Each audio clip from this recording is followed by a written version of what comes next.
ಆನೇಕಲ್ ದೊಡ್ಡಯ್ಯ ಅವರೇ, ಈ ಸಂಗೊಳ್ಳಿ ರಾಯಣ್ಣ ಬ್ರಿಗೇಡ್ ಇದೆಯಾ ಸರ್?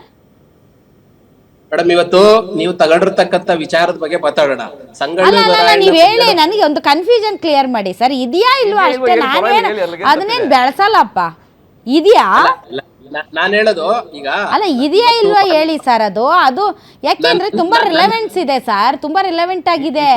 ಯಾಕೆಂದ್ರೆ ಇದೇ ರೀತಿ ಈಶ್ವರಪ್ಪನವರು, ಯಡಿಯೂರಪ್ಪನವರು ಮುಖ್ಯಮಂತ್ರಿ ಆದಂತ ಸಂದರ್ಭದಲ್ಲಿ ಯಡಿಯೂರಪ್ಪನವರು ಈಶ್ವರಪ್ಪನವರು ಕೂಡ ಈ BJP ಪಾರ್ಟಿಗೆ DK ಶಿವಕುಮಾರ್ ಸಿದ್ದರಾಮಯ್ಯನವ್ರ ಥರನೇ ದುಡಿದಿದ್ರು. ಸೊ ಈಶ್ವರಪ್ಪನವ್ರಿಗೂ ಮಹತ್ವಾಕಾಂಕ್ಷೆ ಇತ್ತು. ಆ ಮಹತ್ವಾಕಾಂಕ್ಷೆಯ ಭಾಗವಾಗಿ ಅವರು ಸಂಗೊಳ್ಳಿ ರಾಯಣ್ಣ ಬ್ರಿಗೇಡ್ ಕಟ್ಟಿದ್ರು. ಆ ಮೂಲಕ ಅವರು ರಾಜಕೀಯವಾಗಿ ಏನಾದರೂ ಆಗುತ್ತಾ ಅಂತ ನೋಡಿದ್ರು. ಅದು ಆಯ್ತೋ ಬಿಡ್ತೋ ನನಗಂತೂ ಗೊತ್ತಿಲ್ಲ, ಅವ್ರ ಪಾರ್ಟಿಯಲ್ಲೇ ಇಲ್ಲ ಈಗ. ಬಟ್ ಸಂಘಟನೆ ಇದೆಯಾ ಮೇಡಮ್? ಈಗ ನೀವು ತಗೊಂಡಿರ್ತಕ್ಕಂಥ ವಿಚಾರ ಬಹಳ ಸಂಘಟನೆ ಇದೆಯಾ ಇಲ್ವಾ ಸರ್? ಮೇಡಮ್, ಈಗ ಅದ್ರ ಇತಿಹಾಸ ಆಗೋಗಿದೆ ಅದು. ಈಗ ಇತಿಹಾಸದ ಪುಟದಲ್ಲಿ ಸೇರೋಗಿದೆ ಅಂದ್ರೆ ನಾನೇ ಅದ್ರ ಬಗ್ಗೆ ಮಾತಾಡಲ್ಲ. ಕಂಟಿನ್ಯೂ. ಇತಿಹಾಸ ಪುಟದಲ್ಲಿ ಸೇರೋಗಿದೆ ಅಂದ್ರೆ ಮುಗಿದೋಯ್ತು ಕತೆ. ಅದಕ್ಕೆ ಯಾಕೆ ಪಾಪ ಸಂಗೊಳ್ಳಿ ರಾಯಣ್ಣ ಅಂತ ಹೆಸರು ಇಟ್ರಿ? ಇತಿಹಾಸದ ಪುಟದಲ್ಲಿ ಅಜರಾಮರರಾಗಿ ಇಂದಿಗೂ ಕೂಡ ಸಂಗೊಳ್ಳಿ ರಾಯಣ್ಣ ಅಂತ ಅಂದರೆ ಒಂಥರ ಮೈನವಿರು ಹೇಳುತ್ತೆ ಅಂತವ್ರ ಹೆಸರು ಇಟ್ಬಿಟ್ಟು ಇತಿಹಾಸದ ಪುಟಕ್ಕೆ ಸೇರಿಸ್ಬಿಟ್ರೆ ಪಾಪ ಅವ್ರಿಗೆ ಮಾಡೋ ಅನ್ಯಾಯ ಅಲ್ವಾ? ಇರ್ಲಿ ಬಿಡಿ, ಅದು ಬಿಡಿ.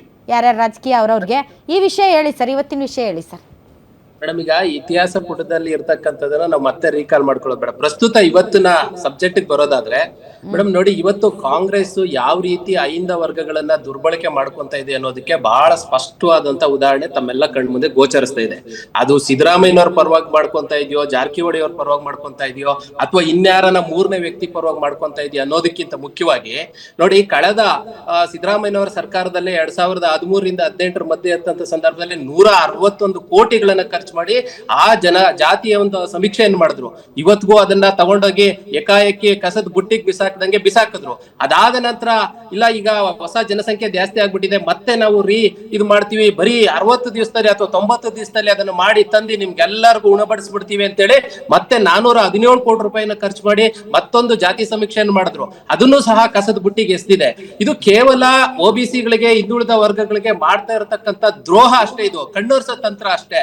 ಇವ್ರು ನಮ್ಮನ್ನು ಎಷ್ಟರ ಮಟ್ಟಿಗೆ ನಮ್ಮನ್ನು ದುರುಪಯೋಗ ಪಡಿಸ್ಕೊಂತ ಇದ್ದಾರೆ ಅಂದ್ರೆ ನೋಡಿ, ಎಂಟೈರ್ ನೀವು ಅಂಕಿಅಂಶಗಳನ್ನ ನೀವು ಚುನಾವಣೆ ಸಂದರ್ಭದಲ್ಲಿ ನಿಮ್ಮೆಲ್ಲ ಅಂಕಿಅಂಶಗಳನ್ನು ತೋರಿಸ್ತೀರಾ. ಹಿಂದುಳಿದ ಈ ಸಮುದಾಯ ಇಷ್ಟು ಗಂಟೆಗೆ ಮತ ಕೊಡುತ್ತೆ, ಈ ಸಮುದಾಯ ಮುಸ್ಲಿಂ ಸಮುದಾಯ 90% ಕೊಡುತ್ತೆ, ಕುರುಬ ಸಮುದಾಯ 80 ಕೊಡುತ್ತೆ, ಇನ್ಯಾವುದು SC ST 75 ಕೊಡುತ್ತೆ ಅಂತ ಹೇಳಿ ನೀವು ಅಂಕಿಅಂಶಗಳ ಸಮೇತ ಕಾಂಗ್ರೆಸ್ಗೆ ಎಷ್ಟರ ಮಟ್ಟಿಗೆ ವೋಟ್ ಬರುತ್ತೆ ಈ ಸಮುದಾಯಗಳಿಂದ. ಆದ್ರೆ ಬೆನಿಫಿಷರಿ ಕೊಡುವಂತ ಸಂದರ್ಭದಲ್ಲಿ SC 1, ಕುರುಬ 1, ಮುಸ್ಲಿಂ 1, ಈ ರೀತಿಯಾದಂತ ನಮ್ಮನ್ನ ಕಡೆಗಣಿಸಿ ಹಿಂದುಳಿದ ವರ್ಗಗಳಿಗೆ, ದಲಿತರಿಗೆ ಮೋಸ ಮಾಡಿರತಕ್ಕಂತ ಒಂದು ಸ್ಪಷ್ಟವಾದಂತ ಉದಾಹರಣೆ ಇವತ್ತು ಗೋಚರಿಸ್ತಾ ಇದೆ. ನಮಗೆ ಬೇಸರದ ಸಂಗತಿ ಏನು ಮೇಡಮ್, ಕಾಂಗ್ರೆಸ್ ಅದು ಸಿದ್ದರಾಮಯ್ಯ ಮಾಡಿದ್ರು ತಪ್ಪೆ, ಅದು DK ಶಿವಕುಮಾರ್ ಮಾಡಿದ್ರು ತಪ್ಪೆ. ನಾನು ಕಾಂಗ್ರೆಸ್ ನೇರವಾಗಿ ಹೇಳ್ತಾ ಇದ್ದೀನಿ, ಅದು ಸಿದ್ದರಾಮಯ್ಯನೇ ಆಗಿರ್ಬೋದು ಅಥವಾ DK ಶಿವಕುಮಾರ್ ಆಗಿರ್ಬೋದು. ಸಿದ್ದರಾಮಯ್ಯನವ್ರಿಗೆ ಇಚ್ಛಾಶಕ್ತಿ ಇಲ್ವಾ? ಈ ಸಮುದಾಯಗಳದ್ದು ಓಟ್ ತಗೊಂಡಿದ್ದೀನಪ್ಪ, ಇಷ್ಟೆಲ್ಲ ಇದಾಗಿದ್ರು ಸಹ ನಾವು ಎರಡೆರಡು ಬಾರಿ ಆಶ್ವಾಸನೆಗಳು ಕೊಟ್ಟು ಜಾತಿ ಗಣತಿ ಮಾಡಿಸಿದ್ದೀನಿ, ಅದನ್ನ ಬಿಡುಗಡೆ ಮಾಡಬೇಕು ಅನ್ನೋ ಒಂದು ಇಚ್ಛಾಶಕ್ತಿ ಇಲ್ವಾ? ಯಾಕೆ ನೀವು ಈ ರೀತಿಯಾದಂತಹ ದ್ರೋಹ ಮಾಡ್ತಾ ಇದ್ದೀರಾ? ಮತ್ತೆ ಅದೇ ಸಮುದಾಯಗಳನ್ನ ಮುಂದೆ ಇಟ್ಕೊಂಡು ನಮಗೆ ಕತ್ತಿಸಬೇಕು ಅನ್ಕೊಂಡಿದ್ದೀರಾ? ಈ ರಾಜ್ಯದಲ್ಲಿ ಆಗ್ತಾ ಇರತಕ್ಕಂತ ಬೆಳವಣಿಗೆಗಳು ನಿಮ್ಗೆ ಯಾವಾಗ ಅನಾನುಕೂಲ ಆದಂತ ಸಂದರ್ಭದಲ್ಲಿ ಮಾತ್ರ ನಿಮ್ಗೆ ಅಹಿಂದ ಜ್ಞಾಪನ ಬರುತ್ತಾ?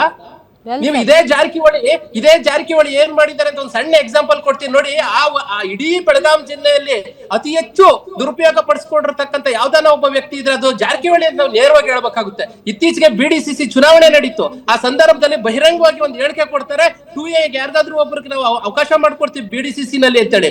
ಎಷ್ಟು ದುರಂತ ಅಂದ್ರೆ, ಮತ್ತೆ ಪಟ್ಟಣ ಶೆಟ್ಟಿ ಅಂತ ಹೇಳ್ಬಿಟ್ಟು ಒಬ್ಬ ರಾಮದುರ್ಗ MLA ತಗೊಂಡೋಗಿ ನಾಮಿನಿ ಮಾಡಿ ಡೈರೆಕ್ಟರ್ ಮಾಡ್ತಾರೆ. ಇದಕ್ಕಿಂತ ದುರಂತ ಬೇಕಾ? ಆ ಜಿಲ್ಲೆಯಲ್ಲಿ ಅತಿ ಹೆಚ್ಚು OBCಗಳು ಯಾರ ಪರ ಇದ್ರೆ ಅದು ಜಾರಕಿಹೊಳಿ ಪರ. ಇವತ್ತು ಹಿಂದುಳಿದ ವರ್ಗ ನಾಯಕ ನಾನು ಅಂತ ಹೇಳಿ ಡೆಲ್ಲಿಗೆ ಹೋಗಿ ಕೂತ್ಕೊಂಡು ಈ ಸಮಾಜಗಳಿಗೆ ದ್ರೋಹ ಮಾಡುವಂತ ಕೆಲಸ ಯಾರಾದ್ರೂ ಮಾಡ್ತಾ ಇದ್ರೆ ಅದು ಜಾರಕಿಹೊಳಿ ಮತ್ತೆ ಆ ಕುಟುಂಬ ಅಂತ ನಾನು ನೇರವಾಗಿ ಹೇಳ್ಬೇಕಾಗ್ತದೆ. ನಮ್ಗೆ ಎಷ್ಟರ ಮಟ್ಟಿಗೆ ಆಕ್ರೋಶ ಇದೆ. ಕರೆಕ್ಟ್. ಈಗ ದೇವರಾಜ ಅರಸ ಆಗೋದಕ್ಕೆ ಹೊರಟಿದ್ರಲ್ಲ ಸಿದ್ದರಾಮಯ್ಯನವರು, 2 ಬಾರಿ ಜಾತಿ ಗಣಿಸಿ ತಂದು ಮಾಡಿಸಿ ದೇವರಾಜ ಅರಸ ಅವರು ತೋರಿಸಿರೋ ತಾಕತ್ತು ದಮ್ಮು ಪ್ರದರ್ಶನ ಮಾಡಲೇ ಇಲ್ಲ. ಅಲ್ಲ, ಅದಕ್ಕೆ ನಾನು ಹೇಳಕೊಂಡೆ, ಇದೊಂದು ವ್ಯವಸ್ಥಿತವಾದಂತಹ ದ್ರೋಹ. ತಮ್ಮ ಕುರ್ಚಿಗೆ ಬೇಕಾದಾಗ ಮಾತ್ರ ಅಹಿಂದ. ಹೌದು ಹೌದು ಹೌದು, ನಾನು ಇದನ್ನ ಒಪ್ಕೊಂತ ಇದ್ದೀನಿ ಮೇಡಮ್. ನಾನು ಹಿಂದೆ ನಿಮ್ದೇ ಚಾನಲ್ ಅಲ್ಲಿ ಕೂತಿ ಅನೇಕ ಬಾರಿ ನಾನು ಅವ್ರ ಪರ ಬ್ಯಾಟಿಂಗ್ ಮಾಡಿದ್ದೆ, ನಾನು ಇಲ್ಲ ಅಂತ ಹೇಳ್ತಾ ಇಲ್ಲ, ಹೌದು ಇಲ್ಲ ಅಂತ ಹೇಳ್ತಾ ಇಲ್ಲ. ಆದ್ರೆ ಇವತ್ತು ನಮ್ಮ ಪರಿಸ್ಥಿತಿ ಹಂಗಿಲ್ಲ. ಯಾಕಂದ್ರೆ ನಮ್ಮನ್ನ ಉಪಯೋಗಿಸ್ಕೊಂಡು ನಮ್ನ ಯಾವ ರೀತಿಯಾದಂತಹ ದ್ರೋಹ ಮಾಡ್ತಾ ಇದ್ದಾರೆ, ಅದನ್ನ ಡಿ ಕೆ ಶಿವಕುಮಾರ್ ಮುಖಾಂತರ ಮಾಡಿಸ್ತಾ ಇದ್ರು, ಸಿದ್ದರಾಮಯ್ಯನವ್ರು ಮಾಡ್ತಾ ಇದ್ರು, ಕೆಪಿಸಿಸಿ ಅಥವಾ ಖರ್ಗೆ ಅವ್ರು ಮಾಡ್ತಾ ಇದ್ರು, ನಮ್ಗೆ ಗೊತ್ತಿಲ್ಲ. ನಮ್ಗೆ ಅನ್ಯಾಯ ಆಗ್ತಾ ಇರೋ ಸತ್ಯ ಅಲ್ವಾ? ನೀವು ಇಡೀ ಬೆಂಗಳೂರು ನಗರ ಸುತ್ತಮುತ್ತ ಇರ್ತಕ್ಕಂಥ ಅನೇಕ ಪ್ರಾಧಿಕಾರಗಳಲ್ಲಿ ಯಾವ್ದಾನ ಒಂದು ಪ್ರಾಧಿಕಾರದಲ್ಲಿ OBC-ಗಳನ್ನ ಅಧ್ಯಕ್ಷ ಮಾಡಿರ್ತಕ್ಕಂಥ ಉದಾಹರಣೆ ತೋರಿಸಿ, ಅಥವಾ ಇಡೀ ರಾಜ್ಯದಲ್ಲಿ ನೀವು ಬೋರ್ಡ್ ಚೇರ್ಮನ್ಗಳು ಮಾಡಿರ್ತಕ್ಕಂಥ ಪಟ್ಟಿ ತೆಗೆದು ತೋರಿಸಿ. ಎಷ್ಟು ಜನ OBC-ಗಳಿಗೆ ಕೊಟ್ಟಿದ್ರೆ, ಎಷ್ಟು ಜನ ಮುಸ್ಲಿಮಾನ್ ಕೊಟ್ಟಿದ್ರೆ, ಎಷ್ಟು ಜನ ದಲಿತರಿಗೆ ಕೊಟ್ಟಿದ್ರೆ ಅಂತ ಹೇಳಿ ವೋಟ್ ಹಾಕೋವಾಗ ಮಾತ್ರ ನಮ್ ಪರ್ಸೆಂಟೇಜ್ ತೋರಿಸ್ತೀರಾ ನೀವು.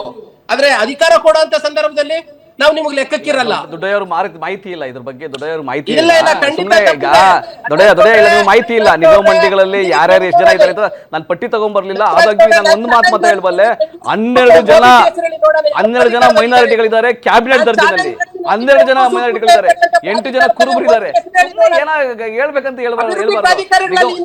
ನಿಗಮ ಮಂಡಳಿಯಲ್ಲಿ ಏನೋ ಪಾಯಿಂಟ್ ಏನೋ ಪ್ರಾಧಿಕಾರ ಅಂದ್ರೆ ಅದೇ ಹೇಳಿ. OBC ಅಧ್ಯಕ್ಷರು ನಾವು ಅಧ್ಯಕ್ಷರು ಮಾಡಿದ್ವಿ ಅಂತ ಒಂದ್ ಹೆಸರು ಹೇಳಿ. ಅಲ್ಲ, ನಿಮ್ಗೆ ಯಾರ ಹೆಸರು ಬೇಕಾಗಿದೆ? ಯಾವ ಹೆಸರು ಬೇಕಾಗಿದೆ? ಯಾವ ನಿಗಮ ಮಂಡಳಿ ಬೇಕಾಗಿದೆ? ಸರ್ ಅವ್ರಿಗೆ ಬೇಸರ ಇರೋದು ಸರ್, ಬರೀ ನಾಯಕತ್ವ ಬದಲಾವಣೆ ಅಥವಾ ಯಾರಿಗಾದ್ರೂ ಏನಾದ್ರೂ ತೊಂದರೆ ಆಗ್ತಾ ಇದೆ.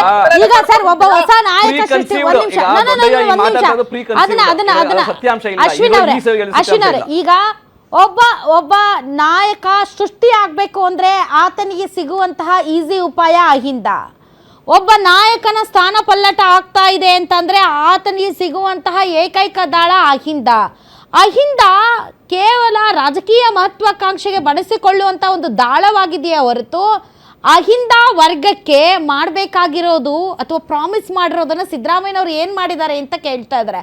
ವೆರಿ ಗುಡ್ ಎಕ್ಸಾಂಪಲ್ ಇಸ್ ಜಾತಿ ಗಣತಿ. ಅದಕ್ಕೆ ಬದ್ಧತೆ ಅವ್ರು ತೋರಿಸ್ಲೇ ಇಲ್ಲ. ನಾನು ದೇವರಾಜ ಅರಸು ಅವ್ರು ರೆಕಾರ್ಡ್ ಮುರಿತೀನಿ ಅಂತ ಹೆಚ್ಚು ದಿನ ಇದ್ದು ರೆಕಾರ್ಡ್ ಮುರಿಸಿದ್ರು ಹೊರತು ಅವ್ರು ಮಾಡಿದಂಥ ಕಾರ್ಯಗಳಿಗೆ ಸರಿಸಮಾನವಾಗಿ ಏನೂ ಮಾಡಲಿಲ್ಲ ಅವರು. ಹೇಳಿ. ನಿಮ್ಮ ಮಾತು ರಾಧಾ ಮೇಡಮ್ 100% ಸತ್ಯ. ಸೇಮ್ ಆನೇಕಲ್ ದೊಡ್ಡಯ್ಯ ಅವರು ಹೇಳಿದ್ರು, ಇಚ್ಛಾಶಕ್ತಿ ಇರಬೇಕು ಒಂದು ಲೀಡ್ರಿಗೆ. ಇಷ್ಟು ದಿನ ಹೇಳಿದ್ರು ಅಹಿಂದ ಒಂದು ಚಳುವಳಿಯಿಂದ ಬಂದಿರೋ ಅಂತ ಹೇಳಿದ್ರು. 2004ರಲ್ಲಿ ಹೇಳಿದ್ರು ಅಹಿಂದ ನನ್ನ ಜೊತೆ ಬರ್ತಿದೆ, ಕಾಂಗ್ರೆಸ್ಗೆ ಹೋಗ್ತಾ ಇದ್ದೀನಿ, ನಾನು ಏನೋ ಒಂದು ಅಹಿಂದಕ್ಕೆ ದೊಡ್ಡ ಕೊಡುಗೆಗಳು ಕೊಡ್ತೀವಿ ಅಂತ. ಮೇಡಮ್ ಇವತ್ತವರೆಗೂ 22 ವರ್ಷ ಆಯಿತು ಅವರು ಅಹಿಂದ ಒಂದು ಆ್ಯಕ್ಟಿವ್ ಆಗಿ ರಾಜ್ಯದಲ್ಲಿ. ಇವತ್ತಿಗೂ ಒಂದು ಆ ಸಮುದಾಯಕ್ಕೆ ಒಂದು ಯೂನಿವರ್ಸಿಟಿ ಕೊಡೋದಾಗಲಿ, ಒಂದು ಇಂಜಿನಿಯರಿಂಗ್ ಕಾಲೇಜ್ ಕೊಡೋದಾಗಲಿ, ಮೆಡಿಕಲ್ ಕಾಲೇಜ್ಗಳು ಕೊಡೋದಾಗಲಿ, ಸಮುದಾಯ ಭವನ ಕೊಡೋದಾಗಲಿ ಇವತ್ತಿಗೂ ಕೊಟ್ಟಿಲ್ಲ. ಒಂದು ಶಕ್ತಿ ಅಂತ ಚಳುವಳಿ ಅಂತ ಬರೋದೇನಕ್ಕೆ? ಅವ್ರಿಗೇನಾದ್ರೂ ಒಂದು ಕೊಡುಗೆಗಳು ಸಿಗುತ್ತೆ ನಮ್ಮ ನಾಯಕನಿಂದ ಅಂತ.